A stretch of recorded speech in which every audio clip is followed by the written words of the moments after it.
Olá, turminhas do quarto ano. Estamos aqui para mais uma aula de língua portuguesa com a professora Érica. Então, a partir desse momento, aumentem o volume da TV e fiquem ligadinhos na programação que eu garanto que está muito legal.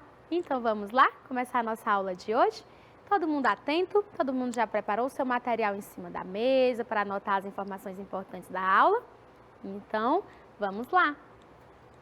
Então, pessoal, hoje iremos fazer uma revisão sobre carta pessoal, que eu aposto que vocês já estão sabendo de tudo sobre esse gênero textual, ok? Então, para iniciarmos a nossa aula de hoje, irei explicar a fluência da semana, que hoje vocês deverão fazer uma leitura em voz alta. Na aula anterior, vocês fizeram uma leitura silenciosa, certo? Hoje vocês irão treinar uma leitura em voz alta.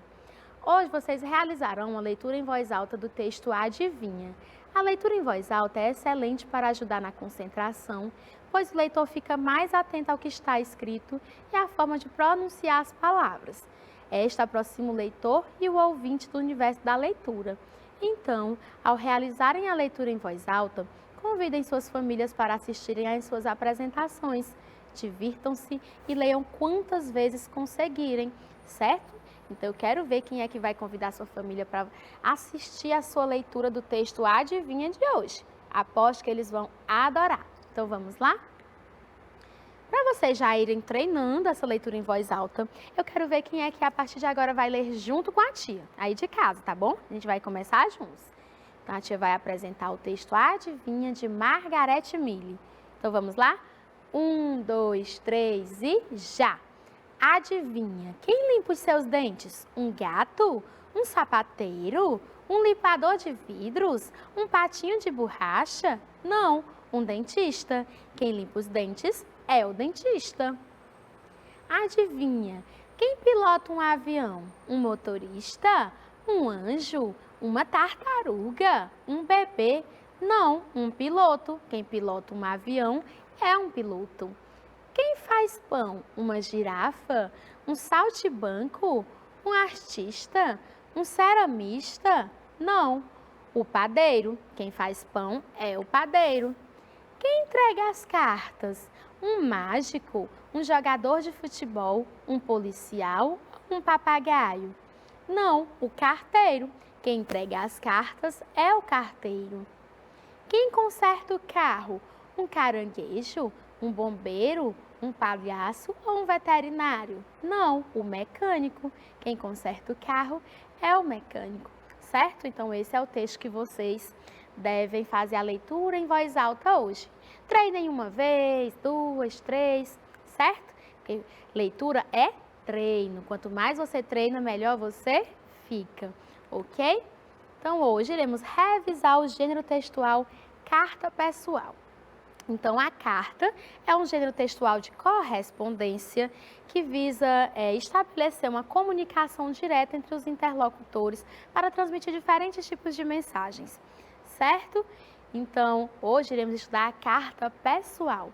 A carta pessoal é uma carta elaborada e feita para transmitir uma mensagem entre pessoas que possuem uma proximidade, um certo grau de intimidade, certo? Como familiares, amigos, como a tia já falou no exemplo da aula anterior, namorados, ok? Então, a tecnologia está sendo muito usada hoje, está substituindo o uso das cartas, certo? Então, o uso das redes sociais. Hoje em dia, você quer enviar uma mensagem para alguém, basta um clique no celular e plim, já enviou, certo? Mas ainda há pessoas que preferem fazer o seu textinho mesmo à mão, com a caneta e o papel, colocar no envelope, levar até o correio e enviar, certo? Para outra pessoa e aguardar a sua resposta com o tempo. Então, vamos descobrir um pouco mais sobre esse gênero, relembrar, na verdade, as características. Presença de destinatário e remetente. Destinatário é a quem se destina essa carta, quem irá receber, e o remetente é quem a escreve.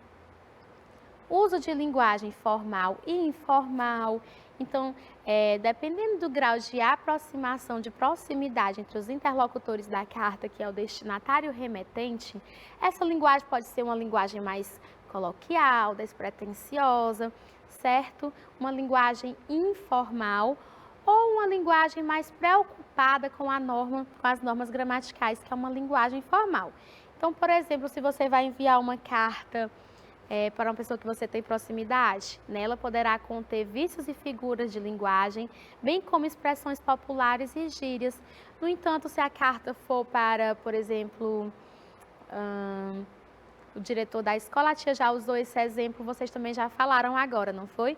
Se for, por exemplo, para o prefeito, nela deverá conter expressões de formalidade, certo? Como frases de cordialidade, caríssimo, atenciosamente, bem como uma preocupação em se adotar as normas gramaticais da nossa língua portuguesa, ok? Tema livre, o tema vai depender do assunto que você quer falar, da informação que você quer transmitir, pode ser uma novidade, um acontecimento, certo? Texto geralmente breve, escritos na primeira pessoa do singular. E a afetuosidade, certo? Pode haver expressões que demonstrem esse grau de proximidade entre o destinatário e o remetente, ok? Que demonstra essa certa intimidade. A estrutura. Local e data, que é onde e quando essa carta foi escrita. Então, essa informação ela aparece lá em cima, acima de todas as outras informações. O vocativo, que é o nome do destinatário, que aparece logo abaixo do local e da data, certo? Então, esse vocativo pode vir acompanhado ou ser substituído por expressões de saudação, como caro amigo, querida tia, querida amiga, certo? Corpo do texto, que conta com a introdução, o desenvolvimento e a conclusão daquilo que se pretende informar. A despedida, que são as saudações do remetente, que podem ser de cunho formal ou informal, vai depender do grau de aproximação entre os interlocutores. Então, se for uma carta entre amigos, poderá ter abraços, beijos carinhosos, certo? Se for uma carta de pessoas que não têm essa certa aproximação, pode ser até breve, certo? A assinatura. Então, logo abaixo das saudações de despedida, temos a assinatura de quem? Do remetente, de quem escreveu aquela carta. E em uma carta pessoal, normalmente é escrito apenas o primeiro nome, pois por ser uma carta entre pessoas que possuem uma intimidade, uma proximidade, não necessita aquela formalidade de se colocar, de se escrever o nome completo da pessoa, certo? Então, escrevendo uma carta, observe a carta que Lucas enviou para o seu avô João.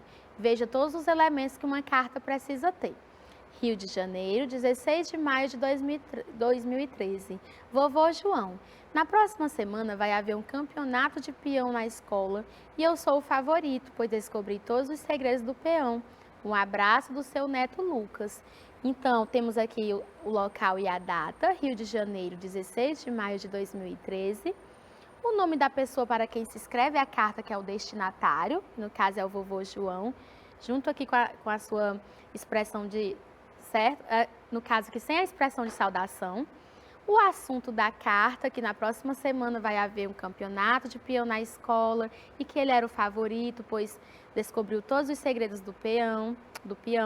A despedida, que foi um abraço, e do seu neto, o nome de quem escreve a carta, que é o remetente, do seu neto Lucas, ok? Então, vocês gostaram dessa cartinha do Lucas para o seu vovô João? Observe como o menino preencheu o envelope da carta. Então, aqui ó, ele colocou o nome e endereço da pessoa para o que o menino enviou a carta, o destinatário, certo?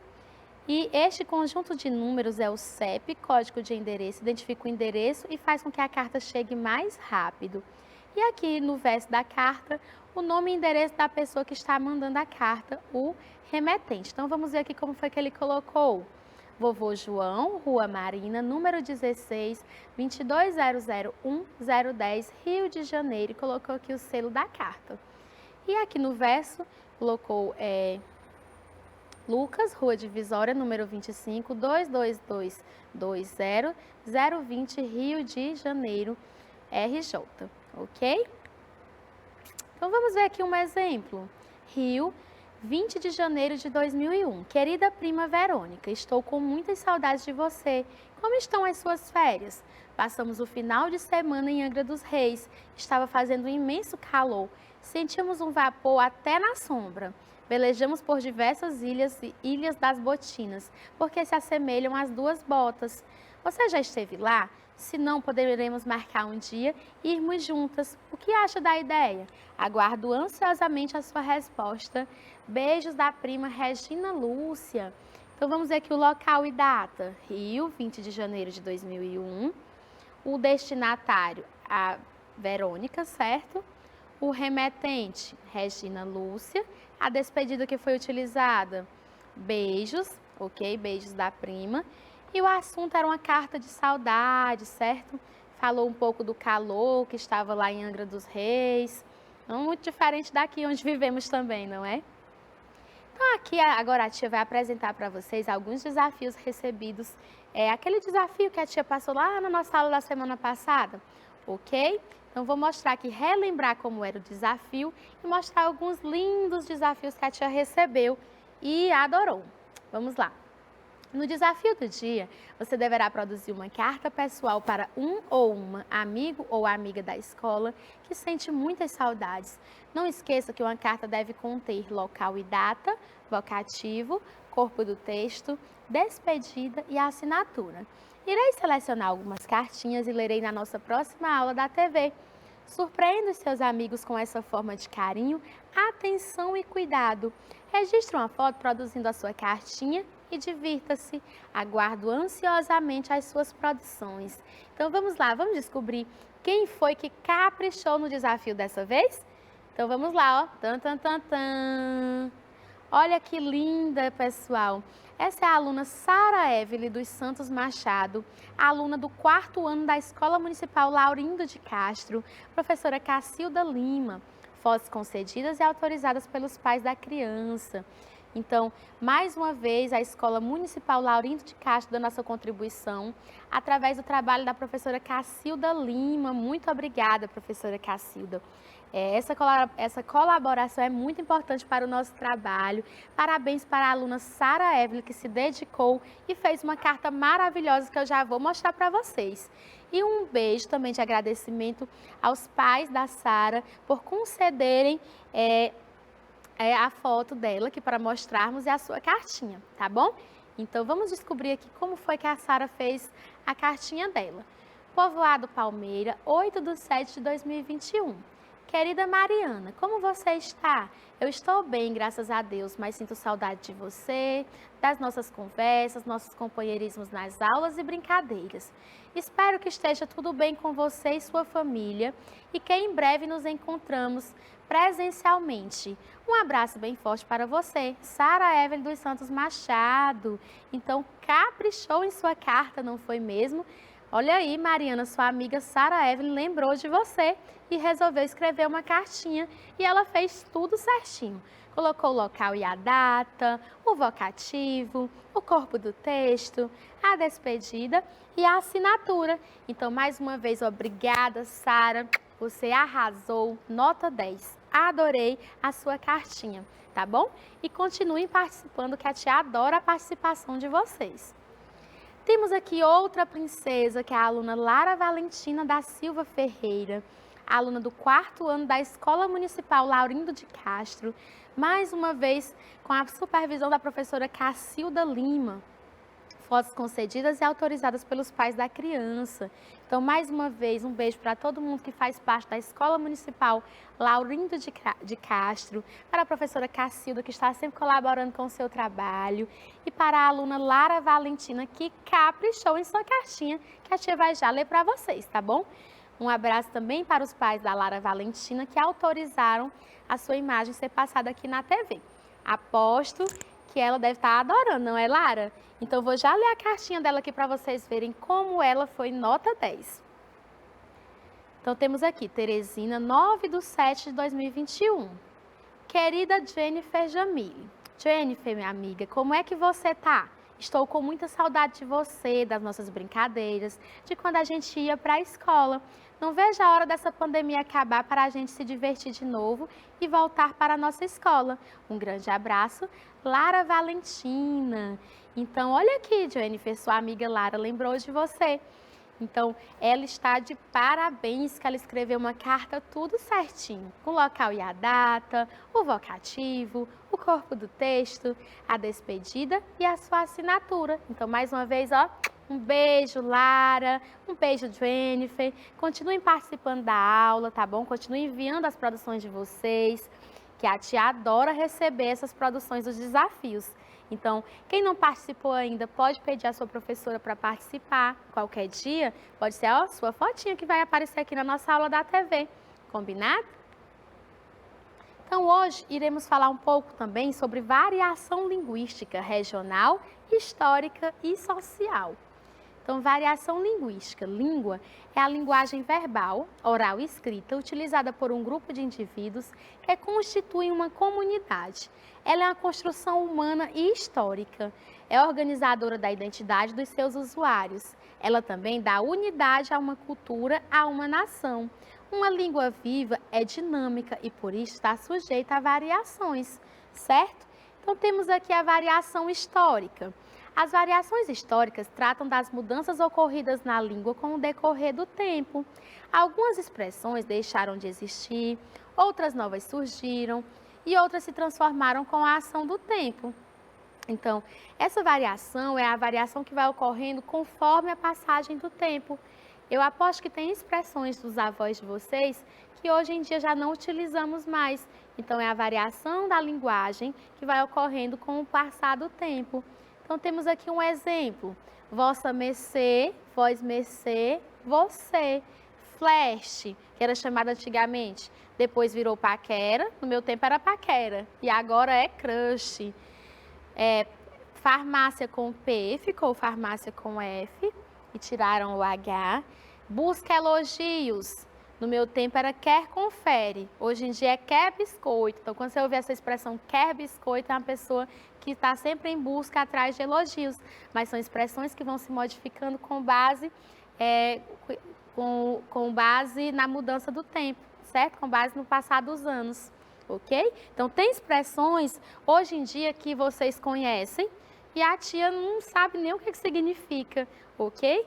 Então, porque no meu tempo era utilizada outras expressões. No tempo que a tia tinha a idade de vocês, faz muito tempo, mais ou menos. Não faz muito não, para vocês não imaginarem que a tia é muito velha, tá?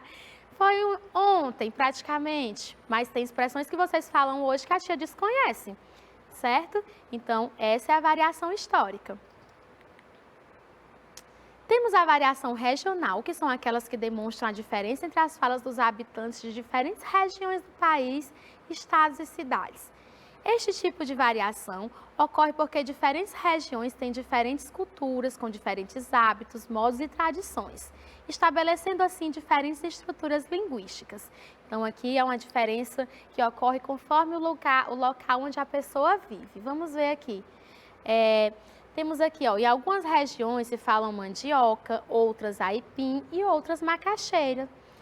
Em algumas regiões se falam pão de sal, em outras já fala pão francês, em outras já se chama cacetinho. Em algumas regiões podem se falar marmitex, outra fala quentinha e outra marmita. Então, são variações que ocorrem conforme o local onde a pessoa vive, a região, certo?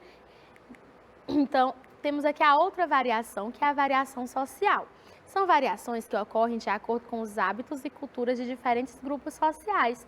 Este tipo de variação ocorre porque diferentes grupos sociais possuem diferentes conhecimentos, modos de atuação e sistemas de comunicação. Então, temos aqui, ó, alguns jargões jurídicos, são palavras que falam por pessoas que têm conhecimentos jurídicos. Revelia, dolo, fungibilidade, estelionato. Surfistas, analisar, batida, banco de areia e cavada. Fanqueiros, abalar, bolado, bombado, nave e passa. Então, são variações sociais, ok? Então, vamos ver aqui um exemplo. Exemplo 1, temos aqui um personagem que vocês conhecem, que vocês adoram. Quem é? Ah, é o Chico Bento, não é? Então, vamos lá. Quem vai me ajudar a ler aqui esse exemplo? Declaração para os meus amigos. Seis são o colírio do meu olho, são o chiclete agarrado na minha calça jeans, são a maionese do meu pão, o limão da minha caipirinha, o recheio do meu biscoito, a mastomate do meu macarrão, a pincomel do meu boteco. Nossa Senhora, gosto demais da conta de vocês, uai. Seis são também o vide perfume da minha penteadeira, o dentifriço da minha escova de dente. Oi, para vocês verem. Quem tem amigo assim tem um tesouro. Eu guardei esse tesouro com todo carinho, do lado esquerdo do peito, dentro do meu coração. Amo vocês pra danar. Beijinho e em pé. Eita, será que todos os amigos do Chico Bento irão entender essa declaração de amizade? Então vamos analisar aqui esse exemplo. É correta a afirmação em relação à variação linguística presente na imagem? Letra A. O texto presente na imagem utiliza-se da função linguística histórica, que foi a linguagem que foi se modificando ao longo do tempo. O texto presente na imagem utiliza-se da função linguística regional, que é decorrente de onde a pessoa vive. É a variação linguística ligada à família ou uma variação linguística ligada à escolaridade? Então, a resposta correta, letra B. O texto presente na imagem utiliza-se da função linguística regional, certo? Então, é decorrente de onde o Chico Bento vive, ok? Não podemos dizer que está errado, pois é uma linguagem utilizada, é uma linguagem informal utilizada em um texto para amigos, certo? É uma linguagem utilizada na região onde ele vive, ok? Então, cumpre o seu papel de comunicar. Claro que se fosse uma carta que ele fosse enviar, por exemplo, para a professora dele, ele iria se preocupar mais em utilizar as normas gramaticais. Então, podemos dizer que ele utilizou uma linguagem coloquial decorrente do lugar onde ele vive, certo? Exemplo 2. Vamos ver aqui. A dor começa acima do mucumbu, vai subindo até o meio das pás e responde aqui na titela. E o médico ficou cheio de pontinhos de interrogação na cabeça, ok? Ele não entendeu muito essa linguagem, não é? Vamos analisar aqui esse exemplo. O humor da charge está relacionado à linguagem do paciente. Um exemplo de variação linguística na quais os fatores são históricos, reforçam a facilidade da comunicação, geográficos e sociais facilitam a comunicação, geográficas e culturais determinam os usos linguísticos, ou sociais e regionais reforçam o grau de escolaridade dos interlocutores e o local onde vivem. Então, o que é que vocês acham? Letra A, B, C ou D? Letra D, certo? Sociais e regionais reforçam o grau de escolaridade dos interlocutores e o local onde vive. Provavelmente o médico ele já tem uma formação, ele já fez o seu curso superior e tudo, ele tem uma linguagem diferente do paciente que provavelmente não estudou muito, ou então é uma linguagem decorrente do lugar onde ele vive, por isso que ele não houve uma comunicação, porque não houve um entendimento do que ele queria falar. Da mesma forma, se o médico fosse falar em uma linguagem toda técnica, né, os termos técnicos da medicina, ele também poderia não compreender. Então, a resposta correta, letra D, sociais e regionais, reforçam o grau de escolaridade dos interlocutores e o local onde vivem, ok? Então, agora, a tia vai dar um tempinho para todo mundo beber uma água, ir ao banheiro, organizar seu material em cima da mesa. E já voltamos para vocês descobrirem qual será a história da nossa leitura de leite de hoje, para respondermos uma atividade. E lembrando que hoje temos mais um desafio, combinado? Então, até já!